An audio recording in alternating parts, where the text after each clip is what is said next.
Shalom, selamat pagi saudara yang kekasih. Pada pagi hari ini kita mau belajar lagi kebenaran firman Tuhan. Karena kebenaran firman Tuhan ini yang bisa membawa kita ke surga. Saya sebagai hamba Tuhan bertanggung jawab untuk memberitakan kebenaran firman Tuhan. Saudara yang kekasih, kalau kita mau jujur ya, sekarang ini, kalau kita mau jujur di dunia ini, lebih banyak orang jahatnya daripada orang baiknya. Saya ulangi lagi, kalau kita mau jujur, di dunia ini lebih banyak orang jahat daripada orang baik. Atau kasar ngomongnya, lebih banyak pembohong, penipu daripada orang jujur. Ya, omongan saya ini apa benar? Di dunia ini lebih banyak orang jahat daripada orang baik. Atau di dunia ini lebih banyak orang pendusta daripada orang yang jujur. Untuk mencari orang yang jujur di akhir zaman ini itu sudah langka. Susah sekali kita ingin mencari orang yang jujur. Makanya Tuhan katakan di akhir zaman ini lebih banyak orang jahat daripada orang baik. Lebih banyak pembohong daripada orang jujur. Apa benar omongan saya ini?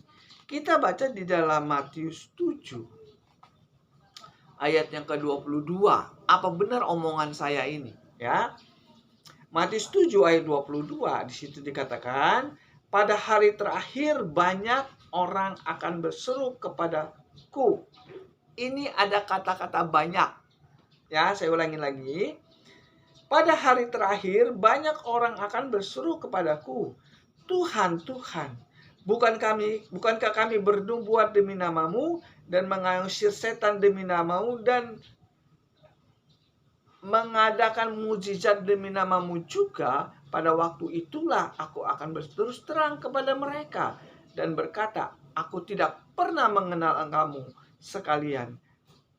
Nyala dari hadapanku, kalian pembuat kejahatan. Nyala dari hadapanku, kamu sekalian pembuat kejahatan. Ini yang katakan Yesus.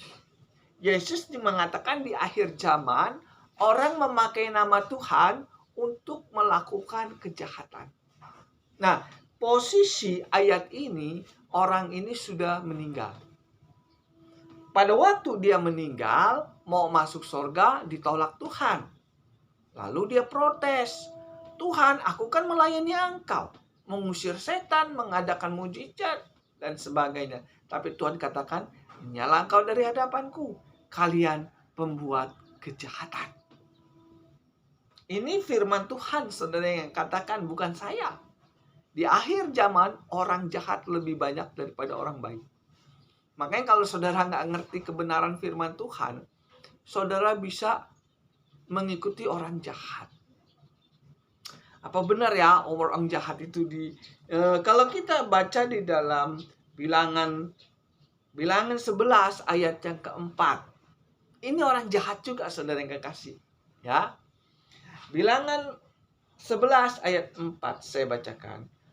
Orang-orang bajingan yang ada di antara mereka kemasukan nafsu rakus, dan orang Israel pun menangislah pula serta berkata, siapakah yang akan memberi kita makan daging? Ini bangsa Israel yang keluar dari tanah Mesir. Setelah bangsa Israel keluar tanah Mesir, ternyata ada bajingan-bajingan juga yang ngikut rombongan ini. Nah, bajingan-bajingan inilah yang membuat bangsa Israel gagal masuk tanah Kanaan. Nah, bajingan-bajingan inilah yang selalu memprotes kebenaran firman Tuhan. Sehingga apa yang terjadi?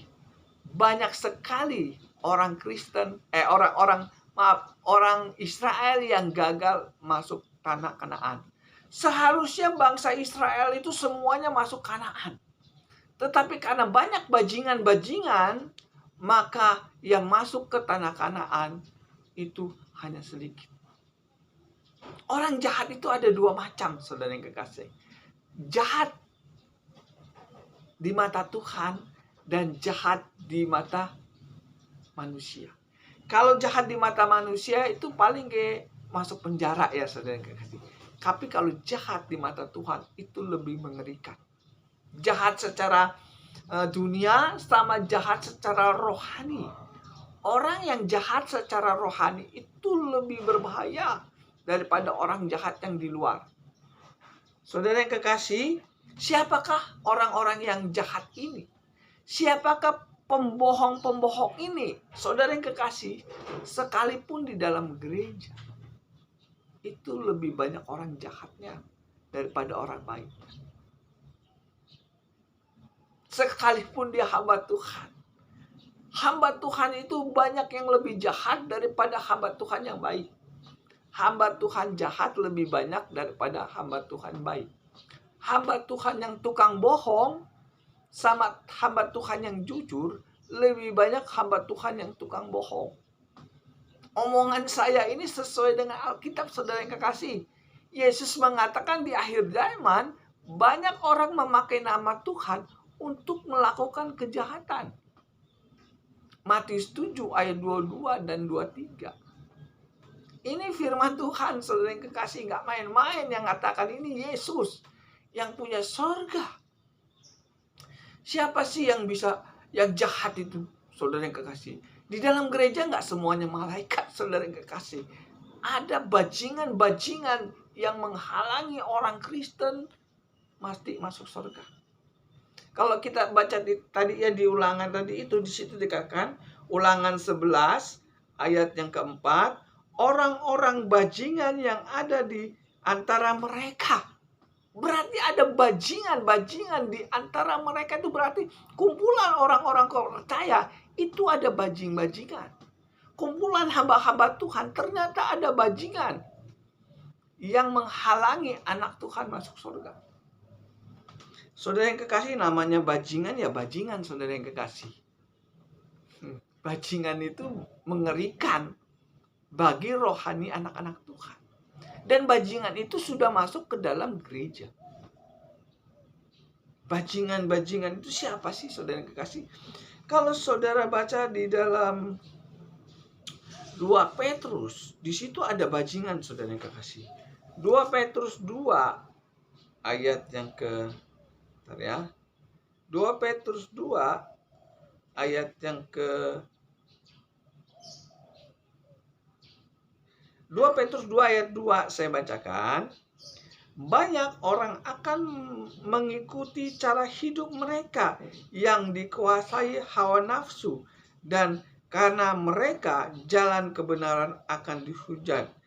Dan karena serakahnya guru-guru palsu itu akan berusaha untuk mencari keuntungan dari kamu dan cerita isapan jempol mereka, tetapi untuk perbuatan mereka itu hukuman telah lama tersedia dan kebinasaan tidak akan tertunda-tunda. Ini adalah gambaran hamba-hamba Tuhan yang mencari keuntungan dari jemaatnya. Di situ dikatakan, dan karena serakahnya guru-guru palsu itu akan berusaha untuk mencari untung dari kamu dengan cerita-cerita isapan jempol. Ini gambaran guru-guru itu berbicara tentang hamba-hamba Tuhan yang menjadi guru di dalam gereja, tetapi bukan untuk membawa jemaatnya ke surga, tapi untuk mencari keuntungan dengan khotbah-khotbah yang bohong, khotbah-khotbah yang menghayal. Sehingga apa yang terjadi? Banyak sekali orang Kristen gagal masuk surga gara-gara dipimpin oleh guru-guru palsu ini. Hamba-hamba Tuhan yang mencari keuntungan dari jemaatnya itu adalah bajingan secara rohani. Mungkin di mata manusia dia baik, tetapi secara rohani di mata Tuhan dia adalah bajingan. Jelas ya, di sini dikatakan mereka menjual nama Tuhan untuk mencari kekayaan. Makanya Tuhan katakan di akhir zaman banyak orang memakai nama Tuhan untuk melakukan kejahatan. Matius 7, 22, 23. Kalau saudara nggak tahu, saudara bahaya. Saudara hanya dikasihkan firman Tuhan menghayal. Sekarang ini untuk mendengar firman Tuhan yang murni di dalam gereja itu sangat susah. Karena apa? Karena bajingan-bajingan rohani sudah masuk ke dalam gereja-gereja. Mereka tidak mengajarkan firman Tuhan. Mereka mengajarkan jemaatnya untuk menghayal masuk surga. Saudara, percaya saja masuk surga. Mujizat masih ada. Saudara diselamatkan oleh kasih karunia. Firman Tuhan yang lain nggak penting. Itu adalah ciri-ciri bajingan-bajingan rohani. Saya harus ngomong tegas ini. Karena saya hamba Tuhan harus mengatakan benar ya benar, salah ya salah. Sekalipun dia hamba Tuhan besar. Hamba Tuhan jemaatnya banyak. Gelarnya punya gelarnya tinggi. Mungkin gelarnya dokter. Kalau dia menyalahgunakan firman Tuhan untuk mencari keuntungan, maka ia disebut bajingan secara rohani. Di akhir zaman Tuhan katakan banyak sekali hamba-hamba Tuhan yang menyalahkan firman Tuhan untuk mempergunakannya mencari keuntungan. Saudara yang kekasih, mereka tidak mengajarkan firman Tuhan. Mereka mengajarkan jemaatnya untuk menghayal. Ini saya katakan, saya sebagai hamba Tuhan harus bertanggung jawab mengatakan seperti ini. Karena firman Tuhan sudah mengatakan bahwa di akhir zaman banyak sekali orang jahat yang menyalahgunakan nama Tuhan untuk mencari keuntungan. Matius 7 ayat 22 dan 23. Firman Tuhan ayat ini jarang sekali pendeta mau khotbahkan. Karena ini sangat penting. Hamba Tuhan yang gak benar takut dengan ayat ini. Saya sebagai hamba Tuhan harus mengatakan apa adanya. Di akhir zaman sudah terlalu banyak bajingan-bajingan rohani yang berkuasa di dalam gereja. Kenapa banyak orang Kristen gak ngerti kebenaran firman Tuhan? Padahal dia sudah menjadi orang Kristen puluhan tahun. Padahal dia sudah mendengar khotbah puluhan tahun sama pendeta-pendetanya. Mendengar khotbah dari pendeta-pendeta sudah puluhan tahun. Tapi gak ngerti Alkitab. Kenapa bisa begitu? Karena mereka hanya mendengar khotbah-khotbah yang menghayal. Saya ulangin lagi, di akhir zaman ini, untuk mendengar firman Tuhan yang murni dari Tuhan, itu susah. Karena sudah dihalang-halangi oleh hamba-hamba Tuhan yang bajingan ini. Saudara jangan enak-enak di dunia, rajin ke gereja dan sebagainya. Kalau saudara dipimpin oleh hamba Tuhan yang bajingan, saudara mati, saudara ikut masuk ke dalam neraka. Apa benar omongan saya ada hamba Tuhan yang membawa jemaat yang ke neraka? Kita baca di dalam Matius 23 ayat 15. Matius 23 ayat 15. Saya bacakan. Celakalah hai kamu ahli-ahli Taurat, hai orang-orang Farisi, hai kamu orang-orang munafik, sebab kamu mengarungi lautan dan menjelajahi daratan untuk menobatkan satu orang saja menjadi penganut agamamu. Dan sesudah ia bertobat, kamu menjadikan dia orang neraka. Setelah dia bertobat, kamu jadikan dia orang neraka. Ini pendeta yang membawa jemaatnya ke neraka. Kenapa pendeta ini membawa jemaatnya ke neraka? Karena khotbahnya bukan firman. Khotbahnya hanya menghayal. Saudara pasti masuk surga. Sehingga apa yang terjadi? Saudara pasti menghayal. Puluhan tahun menjadi orang Kristen. Puluhan tahun mendengar khotbah pendeta. Tapi gak ngerti kebenaran firman Tuhan. pasti ada yang salah. Saudara yang kekasih, ada hamba Tuhan yang membawa jemaatnya ke neraka loh. Matius 23 ayat 15. Ini adalah bukti bahwa di dalam gereja pun ada orang jahat. Saya tanya kepada saudara, kalau ada orang yang membawa kita ke neraka, itu orang jahat atau orang baik? Orang jahat, saudara yang kekasih.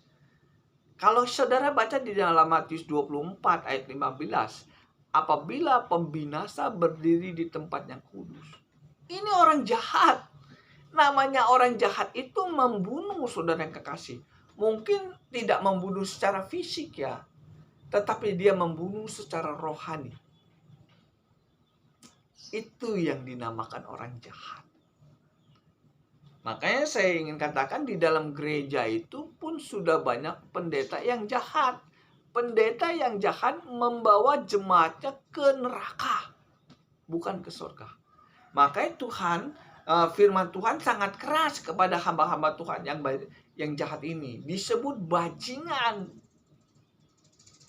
Bilangan 11 ayat 4. Ternyata bajingan itu ikut serta di dalam melayani Tuhan. Apa benar ada hamba Tuhan yang jadi bajingan? Kita baca di dalam Yohanes 12 ya. Saya bacakan. Apa benar hamba Tuhan itu ada bajingan? Ya. Matius 12 ayat yang ke-6. Saya bacakan. Hal itu dikatakannya bukan karena ia memperhatikan nasib orang miskin, melainkan karena ia adalah seorang pencuri. Ia sering mengambil uang yang disimpan dalam kas yang dipegangnya. Ini Yudas Iskariot. Dia hamba Tuhan. Dia memegang uang kasnya Tuhan. Tetapi uang itu bukan untuk di orang miskin, tetapi dimaling sama dia. Uang kas gereja dimaling untuk beli tanah. Ini hamba Tuhan, saudara yang kekasih. Yang tiap hari kenal Yesus, melihat Yesus, mendengar Yesus, tapi masih ada juga bajingan. Yudas Iskariot adalah bajingan rohani di dalam gereja. Ciri-cirinya maling uang kas Tuhan. Ciri-ciri hamba Tuhan yang bajingan adalah maling uang Tuhan. Kalau saudara baca di dalam Imamat 27 ayat 31, di situ dikatakan uang perpuluhan adalah miliknya Tuhan. Saya bacakan ya biar jelas ya. Imamat 27 ayat 30. Demikian juga segala persembahan perpuluhan dari tanah, baik dari hasil benih ditanam maupun dari buah-buah pohon, adalah miliknya Tuhan. Itulah persembahan kudus bagi Tuhan. Ternyata uang perpuluhan itu adalah punya Tuhan, bukan punya pendeta. Dari zaman dulu uang perpuluhan itu punya Tuhan. Nah, yang megang ternyata Yudas. Zaman Yesus itu yang megang uang perpuluhan, uang kas gereja itu Yudas Iskariot. Tapi uangnya itu dimaling sama Yudas Iskariot, beli tanah. Ini yang dinamakan bajingan secara rohani. Hamba Tuhan yang menyalahgunakan uang perpuluhan untuk memperkaya diri, ia disebut bajingan rohani yang sudah ada di dalam gereja. Omongannya gak enak ya, tapi ini firman. Tugas saya harus memberitakan firman Tuhan. Enak gak enak, suka gak suka, ini firman. Tugas saya hanya menyampaikan. Bukan berarti saya menjelekkan hamba Tuhan ya. Bukan berarti saya menghakimi hamba Tuhan. Saya hanya memberitakan firman Tuhan. Hamba Tuhan yang menyalahgunakan uang perpuluhan untuk memperkaya diri, ia disebut penjahat rohani. Kita baca lagi di dalam Yohanes 13 ayat yang kedua. Saya bacakan ya. Yohanes 13 ayat yang kedua. Mereka sedang makan bersama, dan iblis telah membisikkan rencana dalam hati Yudas Iskariot, anak Simon, untuk mengkhianati dia.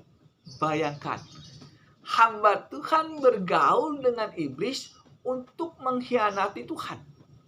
Dari zaman Yesus sudah ada pengkhianat. Apa sih ciri-ciri pengkhianat? Dia bekerja sama dengan iblis untuk mengkhianati Tuhan.